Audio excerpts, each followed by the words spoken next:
जीवन में हमेशा कुछ नया करे के सोचे के चाहिए।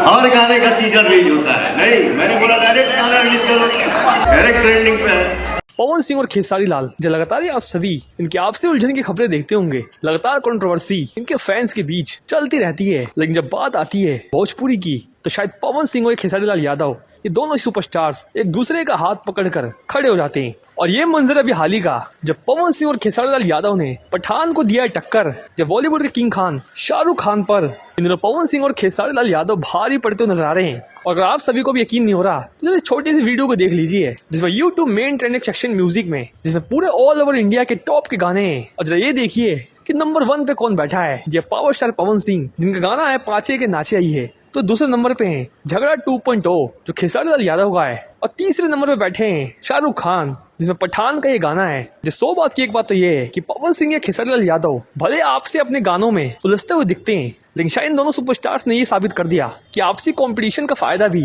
भोजपुरी फिल्म इंडस्ट्री को अच्छे से मिल रहा है। और शायद ऐसा इतिहास में पहली बार हुआ है कि भोजपुरी के एक नहीं बल्कि 2 गानों ने बॉलीवुड के मेन स्टार को ही पीछे छोड़ा हो। वैसे इस रिकॉर्ड पर आप सभी क्या कुछ कहना चाहते हैं? क्या आप सभी का रिएक्शन कौन लोग सुना है? जवाब जरूर दीजिएगा। इस वीडियो में फिलहाल इतना ही, नेक्स्ट वीडियो में। धन्यवाद।